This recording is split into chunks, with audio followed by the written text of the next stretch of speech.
Insurance policy full life coverage తీసుకోండి madam, best. అంటే 100 నీ బొంద. టర్మ్ ఇన్సూరెన్స్ తీసుకునేదే పాలసీ టర్మ్లో మనకి ఏదైనా అయితే మన మీద ఉన్న డిపెండెన్స్కి ఫ్యూచర్ ఫైనాన్షియల్ సెక్యూరిటీ కోసం కదా. అవును కదా. మరి అలాంటప్పుడు 100 ఇయర్స్ పాలసీ ఎందుకు నాకు? అంటే నేను 100 ఇయర్స్ వచ్చే వరకు నాకు డిపెండెన్స్ ఉంటారా? నాకు 60 ఆర్ 65 ఏజ్ వచ్చే వరకు నా పిల్లలు సెటిల్ అయిపోతారు. సో ఫైనాన్షియల్గా నా పైన ఎవరు డిపెండెంట్ అయి ఉండరు కదా. అలాంటప్పుడు నేను 100 ఇయర్స్ పాలసీ ఎందుకు తీసుకోవాలి? సో మీరు కూడా టర్మ్ ఇన్సూరెన్స్ తీసుకునేటప్పుడు 60 ఆర్ 65 లేదంటే మ్యాక్సిమం 70 ఇయర్స్ ఏజ్ వరకు మాత్రమే తీసుకోండి. నాకు తెలుసు మీ ట్రిక్. నేను ఎక్కువ పాలసీ ఉన్న టర్మ్ తీసుకుంటే మీకు ఎక్కువ రిస్క్ పెరుగుతుంది కాబట్టి ఇన్సూరెన్స్ ప్రీమియం కూడా ఎక్కువ ఉంటుంది.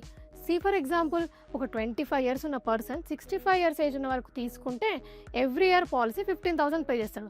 అదే సేమ్ 25 ఇయర్స్ ఉన్న పర్సన్ 75 ఇయర్స్ వరకు ఉన్న టర్మ్ పాలసీ తీసుకుంటే ప్రీమియం 21,000 ఉంటుంది. సేమ్ పర్సన్ సేమ్ పాలసీ అయినా కూడా ప్రీమియం ఎక్కువ ఉంది. ఎందుకంటే ఇన్సూరెన్స్ కంపెనీస్కి రిస్క్ పెరుగుతుంది కాబట్టి as you grow older. So మీరు ఇక్కడ ఎగ్జాంపుల్లో చూస్తే ఎవ్రీ ఇయర్ మీరు 6,000 ఎక్కువ పే చేస్తున్నారు అండ్ బ్యాలెన్స్ 10 ఇయర్స్కి ఇంకా 21,000 పర్ ఇయర్ ఎక్స్ట్రా, అంటే 2,10,000. మీరు మా సీక్రెట్స్ అని రివీల్ చేసేస్తున్నారు. చేసేది నేను కాదు, CA Sharath Jyotsna. Next episode miss అవ్వద్దు అంటే ఛానల్ని ఫాలో అవ్వండి.